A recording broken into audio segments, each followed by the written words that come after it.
Good morning students. येस्टरडेच्या लेक्चरमध्ये आपण science part 1 चा ग्रॅव्हिटेशन चॅप्टर स्टार्ट केला होता. त्या चॅप्टरमध्ये आपण काल जे काही गेल्या वर्षीच्या मागचे काही थोडेफार रिव्हिजन होतं धड्याच्या संबंधित ते आपण बघितलेलंच आहे.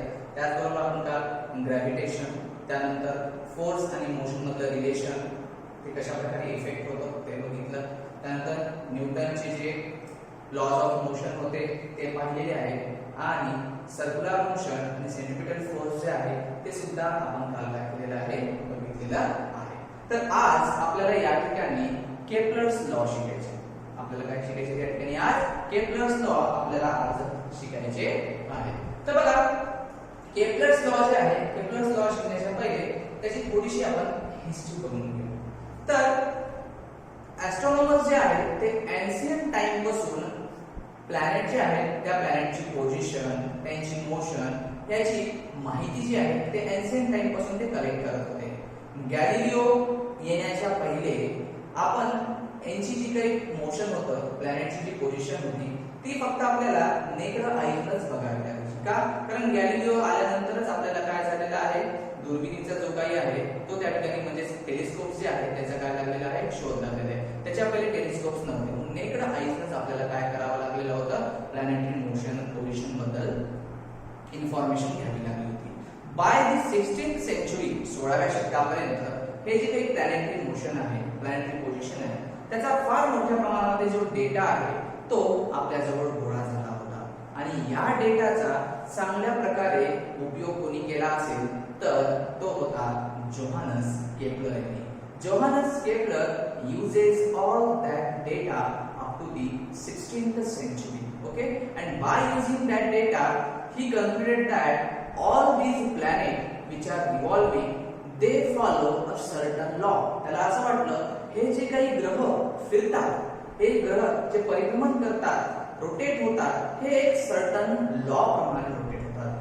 And he tried to explain that laws, and that laws are called as Kepler's law. आणि त्याच लॉला आपण केपलर्स लॉ म्हणतो आणि ते केपलरचे लॉ आता आपल्याला या ठिकाणी स्टडी करायचे आहे. ओके, तर केपलरचे लॉ दे आर टोटली काय आहे, ते प्लॅनेटचं मोशन यांच्याशी काय आहे, रिलेटेड आहे. तर आता आपण केपलर्स लॉ बघूया.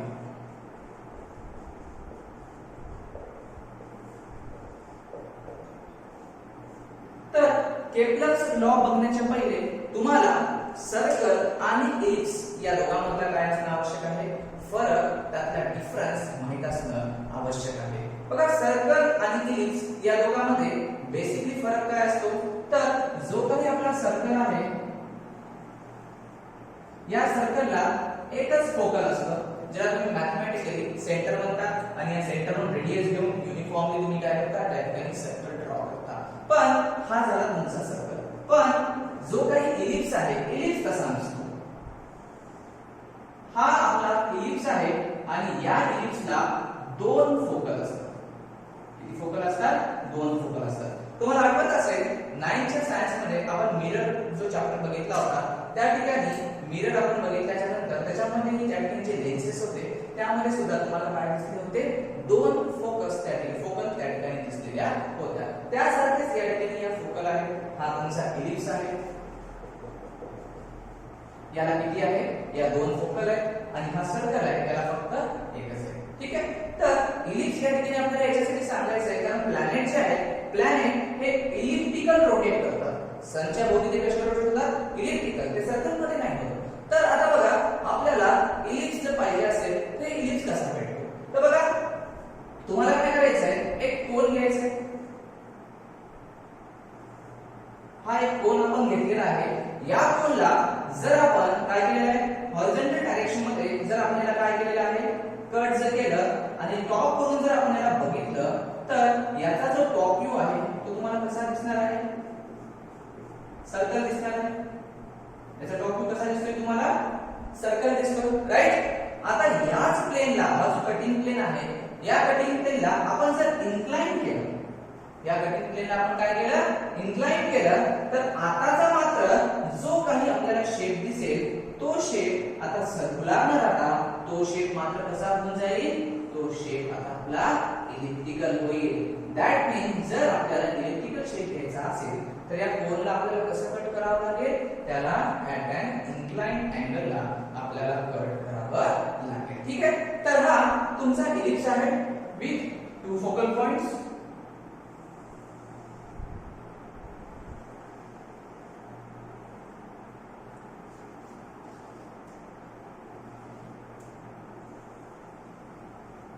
हा आपला इलिप्स. या इलिप्सला काय आहे, टू फोकल पॉइंट आहे. फोकल पॉइंट F1 आणि हा 2. याला ऍक्सिस प्रिन्सिपल ऍक्सिस आपण कनेक्ट करूया. तर हा जो आपला इलिप्स आहे याच्या संबंधी पण एक लॉ या ठिकाणी आहे. तो लॉ आपल्याला काय म्हणतो, the sum of the distances to the two focal point from every point on the curve is constant. काय म्हणतो, the sum of the distances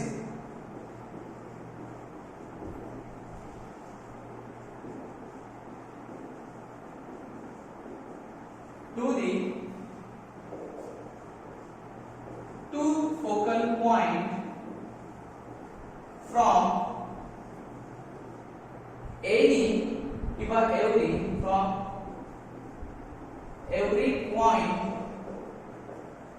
on the curve is constant. काय म्हणतो हा लॉ, इलिप्स बद्दल जो लॉ आहे तो law काय म्हणतो आपल्याला, the sum of the distances to the two focal point from every point on the curve is constant. याचा अर्थ काय आहे, हा जो काही तुमचा इलिप्स आहे, हा जो इलिप्सचा कर्व आहे, या कर्ववर समजा काही पॉइंट्स आहेत. जसं की मी या ठिकाणी 2 पॉइंट मार्क करतो. हा A पॉइंट आहे, हा B पॉइंट आहे. तर हा जो A पॉइंट आहे आणि हा जो B पॉइंट आहे, याचे जे डिस्टन्सेस आहेत फोकलला, F1 ला आणि F2 ला, ते काय आहे म्हटलेलं आहे त्यांनी, त्यांची जी सम आहे, बेरीज आहे, ती काय म्हणलेली आहे, कॉन्स्टंट. जसे की आता हा A आहे, हा झाला AF1 प्लस हा काय झाला AF2, right, is equal to काय म्हणलेलं आहे त्यांनी, कॉन्स्टंट म्हणलेला आहे. आता दुसरा पॉइंट आहे हा P, हा झाला तुमचा BF1 प्लस हा काय तुमचा BF2. किती पॉइंट घ्या तुम्ही या कर्ववर, इथे एखादा पॉइंट घेऊ आपण C, हा काय झालेला आहे तुमचा CF1, हा काय झालेला आहे CF2. किती घ्या, किती न्यूमरस पॉइंट आपण घेऊ शकता. एखादा D घेतलेला असेल तर हा झाला तुमचा DF1 प्लस हा DF2. हे सगळे काय म्हणलेले आहे त्यांनी, कॉन्स्टंट आहे असं कोण म्हणलेलं आहे, असं या इलिप्स बद्दलचा आपल्याला जे आहे तो लॉ या ठिकाणी सांगतो. काय सांगतो, the sum of the distances to the two focal points from every point on the curve is constant. म्हणजे हा AF1 प्लस AF2 बरोबर BF1 plus BF2 equals to CF1 plus CF2 equals to DF1 plus DF2. हे सर्व काय आहे, constant आहे. तुम्हाला जर एवढं कळालं असेल तर आपण लगेच काय करूया, केपलरचे लॉ या ठिकाणी पाहूया. तर स्टुडंट्स, आता आपण या ठिकाणी केपलर्स लॉ बघूया. तर फर्स्ट जो केपलर्स लॉ आहे, एकूण या ठिकाणी 3 केपलर्स लॉ आहेत. त्यापैकी हा फर्स्ट केपलर लॉ आपण या ठिकाणी बघूया. फर्स्ट केपलर लॉ आपल्याला काय म्हणतो, the orbit of a planet is an ellipse with the sun at one of the foci. तुम्हाला माहिती आहे इलिप्सला किती फोकस असतात, मी सांगितलं तुम्हाला 2 फोकल असतात. तर त्यापैकी हे काय म्हणतात, the orbit of a planet is an ellipse. कोणताही तुम्ही काय घ्या, प्लॅनेट घ्या, त्या प्लॅनेटची जी ऑर्बिट आहे ती कशी असते, इलिप्स म्हणजे इलिप्टिकल असते. आपल्याला माहितीच आहे earth also rotate around the sun in elliptical manner. त्याप्रमाणे जेवढी हे प्लॅनेट आहे केपलरच्या लॉनुसार त्यांची जी ऑर्बिट आहे ती काय आहे, इलिप्टिकल आहे, ellipse. And sun at one of the focus. आणि या इलिप्टिकल पार्ट मध्ये जो सन आहे तो सन त्यांच्या एका फोकल आहे. 2 फोकल असतात, इथे इथे. तर आपण कन्सिडर करूया की सन कुठे आहे, या फोकलला आहे. हा आपला फोकल आहे, याला नाव दिलं सन. इथे फोकल असते, तिथे कोणतेही तुम्ही एका फोकलला घेऊ शकता. The orbit of a planet is an ellipse with the sun at one of the focal. ठीक आहे. तर हा झालेला आहे आपला केपलरचा फर्स्ट लॉ. तुमचा प्लॅनेट हा सन आणि हा प्लॅनेट जो आहे तो इलेक्ट्रिकल मॅनर मध्ये रोटेट करतो आणि सन हा काय आहे एका फोकलला. ठीक आहे, तर हा झालेला आहे आपला फर्स्ट लॉ केपलरचा. आता बघा केपलरचा सेकंड लॉ आपल्याला काय म्हणतो? The line joining the planet and the sun sweeps equal areas in equal interval of time. त्यानंतर the line joining the planet and the sun. पुन्हा आपण इथे एक नवीन फिगर काढूया अशीच. हे प्लॅनेटरी मोशन आहे इलेक्ट्रिकल मॅनर मध्ये तुमचं. या ठिकाणी एक प्लॅनेट आहे आणि हा इथे कुठतरी एका फोकलला आपण सन घेऊया. हा सन घेतला. काय म्हणतात त्यांनी? The line joining the planet and the sun. ही लाईन आहे बघा, ही कोणाला जॉईन करायची? प्लॅनेटला आणि सनला जॉईन करायची. Sweeps equal areas in equal interval of time. यांनी सांगितलं की ही जी लाईन आहे जी प्लॅनेटला आणि सनला जॉईन करते ती इक्वल इंटरवल ऑफ टाइम मध्ये इक्वल एरियाज काय करते? कव्हर करते. मग आपण काय करूया या ठिकाणी या प्लॅनेटच्या 2-3 आपण या ठिकाणी इमॅजिनरी पोझिशन घेऊया. आता प्लॅनेट या ठिकाणी ए पोझिशनला घेतले आपण. या ठिकाणी प्लॅनेट सी पोझिशनला घेतलेला आहे. या ठिकाणी प्लॅनेट मी ई पोझिशनला घेतलेला आहे. ठीक आहे, तर आता बघा पुढे त्यांनी काय म्हणलेलं आहे? त्यांनी म्हणलेलं आहे की इक्वल इंटरवल ऑफ टाइम. आता टाइम इक्वल पाहिजे. आता समजा आपण या ठिकाणी इक्वल टाइम काय घेऊया? प्रत्येकासाठी एक दिवस घेऊया. 1 डे. तुमचा प्लॅनेट आता ए पोझिशनला आहे. इमॅजिनरी तो सी ला पण आहे आणि ई पोझिशनला पण आहे. तर आफ्टर 1 डे हा जो काही प्लॅनेट आहे तो ए पोझिशन पासून कुठे जाईल? आपण कन्सिडर करूया तो ए पोझिशन पासून कुठे गेलेला आहे? बी ला गेलेला आहे. याचा एवढा एरिया आहे. ओके, नंतर सी चा जो होता तो आपण कन्सिडर करूया. हा सी वाला तो या डी ला गेलेला आहे. तो याचा एवढा एरिया झाला. हा ई ला जो सन होता तो समजूया आपण तो इथं एफ ला गेलेला आहे. ठीक आहे, हे काय झालेलं आहे? Equal interval of time. प्रत्येकाला किती दिवसाचा वेळ दिला आपण? 1 दिवसाचा. आणि याची मजेशीर गोष्ट आता ही, जर आपण याचा एरिया कॅल्क्युलेट केला, हा सनला आपण इथे यस म्हणूया. आपण जर याचा एरिया कॅल्क्युलेट केला ASB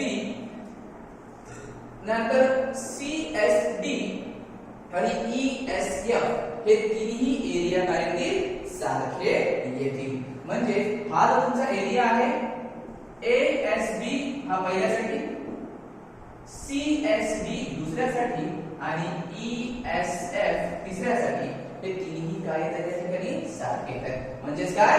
the line joining the planet and the sun sweeps equal area in equal interval of time. ठीक आहे, ती लाईन आहे जी प्लॅनेटला आणि सनला काय करते? तुमची जॉईन करायली. ती इक्वल टाइम मध्ये इक्वल एरिया स्वीप करायली. म्हणजे ASB CSD आणि ESF तिन्ही काय आहेत? सारखे आहेत. हा आहे तुमचा केपलरचा सेकंड लॉ. ठीक आहे, आता बघा केपलरचा जो थर्ड लॉ आहे तो काय म्हणतो? The square of it's period of revolution around the sun is directly proportional to the cube of the mean distance of a planet from the sun. म्हणजे काय? the square of its period of revolution. काय म्हटलेलं आहे त्यांनी? period of revolution around the sun. period of revolution म्हणजे काय? सूर्याच्या भोवती आपला प्लॅनेट काय करतो? फिरतो. तो काय त्याचा पिरियड ऑफ रिव्हॉल्यूशन. तो फिरण्यासाठी जो वेळ लागतो that's a period of revolution. म्हणजे आपल्या भाषेत सांगायचं तर त्याचं चिन्ह काय आहे? टी. टाइम. टाइम मध्ये आपला काय झालेला आहे? Period of रिव्हॉल्यूशन.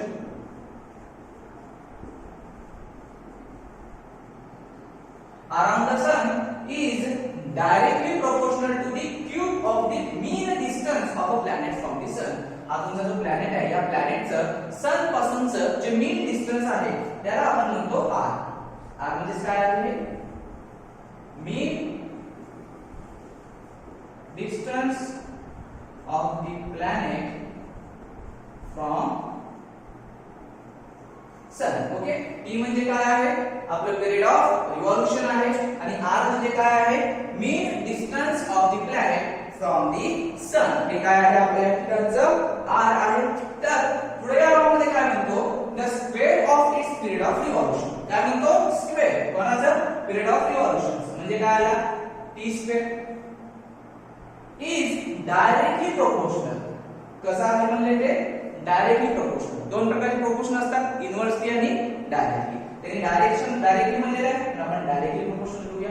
To the cube of the mean distance. To the cube म्हणजे काय घन आपला जो क्यूब आहे mean distance of a planet from the sun तो आहे r आणि या r चा काय आहे r क्यूब. म्हणजे T square is directly proportional to the r cube. आणि तुम्हाला सर्वांना माहित आहे ज्या ठिकाणी प्रोपोर्शनलचे चिन्ह येतं ते काढून आपल्याला इक्वल्स टू आणि काय घ्यावं लागतं कॉन्स्टंट घ्यावं लागतं. म्हणजे टी स्क्वेअर इक्वल्स टू आणि कॉन्स्टंटच्या ठिकाणी मी इथे k घेतो गुणिले r इनटू r क्यूब. आता हा टी स्क्वेअर ला टी स्क्वेअर r क्यूब इकडे डिव्हिजन डिव्हिजन मध्ये येणार हा r क्यूब बरोबर k. म्हणजे k is equal to T square divided by r cube. हा आपला आहे केपलरचा थर्ड लॉ. आणि हा जो केपलरचा थर्ड लॉ आहे हा केपलरचा थर्ड लॉ वापरून न्यूटननी काय केलेला आहे त्यांचा जो युनिव्हर्सल ग्रॅव्हिटेशनचा लॉ आहे तो त्यांनी त्या ठिकाणी सांगितलेला आहे तो आपल्याला पुढे बघायचा आहे. ठीक आहे. मग हा केपलरचा थर्ड लॉ समजला सगळ्याला काय आहे the square of its period of revolution around the sun is directly proportional to the cube of the mean distance of a planet from the sun. तर अशा प्रकारे केपलरचे तिन्ही लॉज आहेत थ्री लॉज आहेत. तुम्ही एकदा व्हिडिओ पॉज करा video pause करून तिन्ही लॉ बघून घ्या छानपैकी. लिहायचे असतील तर लिहून सुद्धा घ्या. तर बघा हे लॉज तुम्ही लिहून घेतले असं आपण कन्सिडर करूया. आणि आता आपण बघूया Newton's universal law of gravitation आपल्याला बघायचं आहे.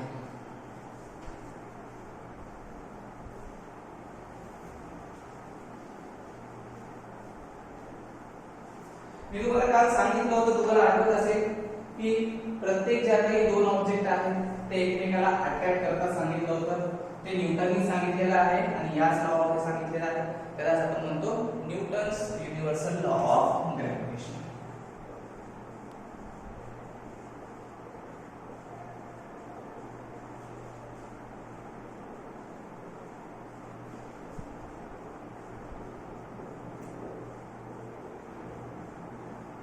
बघा तर केपलरचे लॉ आणि बाकी अनेक अशा गोष्टी होत्या ज्यांना कन्सिडर करून न्यूटनने त्यांचा युनिव्हर्सल लॉ ऑफ ग्रॅव्हिटेशन या ठिकाणी मांडला. आता Newton's universal law of gravitation ही जी काही थेअरी आहे या थेअरीनुसार त्यांनी असं म्हणलेलं आहे की every object attracts another object with the definite force. काय म्हणते त्यांनी every object in the universe attracts the other object with definite force.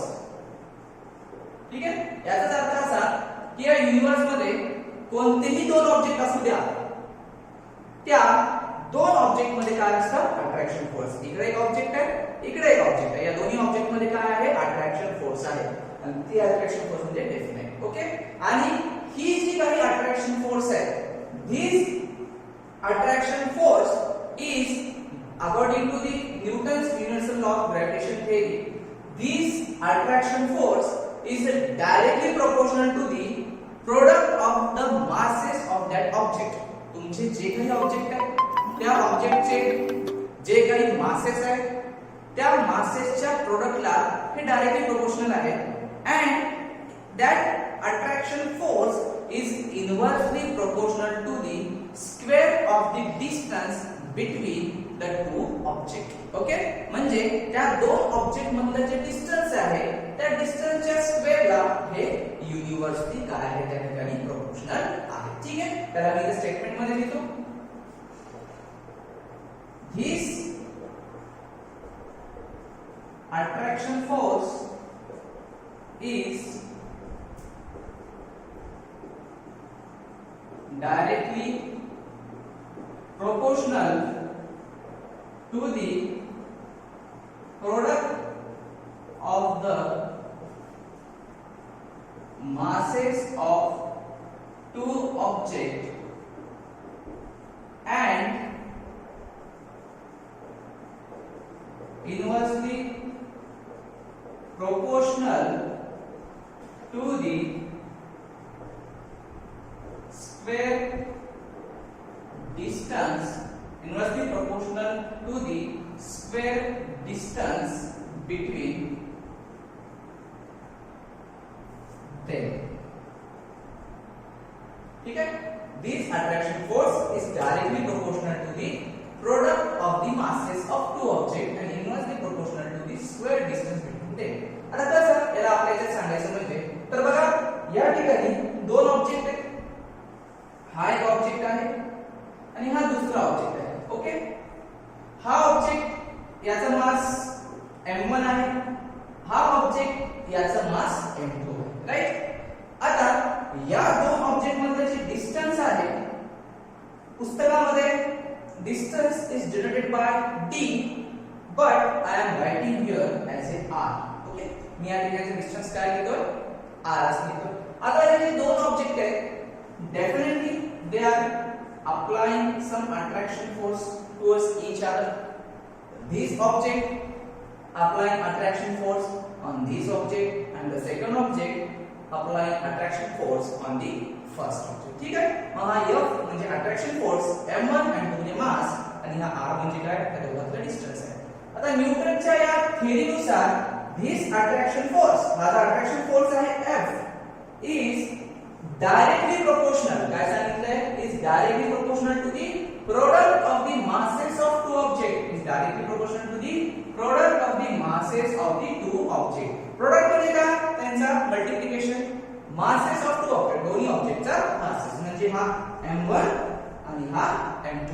Okay, and inversely proportional, inversely म्हणजे काय आहे, खाली आहे डिनोमिनेटर मध्ये, inversely म्हणजे खाली लिहूया to the square distance between them. या दोघांचे जे डिस्टन्स आहे त्याच्या स्क्वेअर ला तो काय आहे इनव्हर्सली प्रोपोर्शनल. याचा डिस्टन्स आहे r आणि या r चा काय आहे तो स्क्वेअर ला काय इनव्हर्सली प्रोपोर्शनल आहे.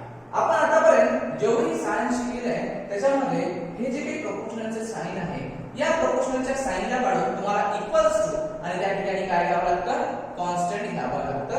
तर या ठिकाणी हा f ला f देतो इक्वल्स टू आणि कॉन्स्टंटच्या ठिकाणी मी या ठिकाणी कॅपिटल G घेतो आणि हा m1 m2 भागिले काय आलेला आहे r2 इथं आलेला आहे. ओके, तर आता हा जो काही तुमचा कॅपिटल G आहे हा कॅपिटल G म्हणजे काय आहे universal constant of gravitation.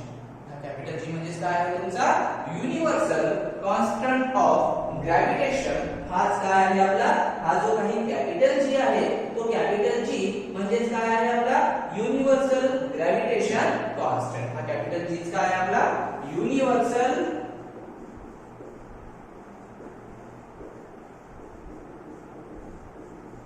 Gravitation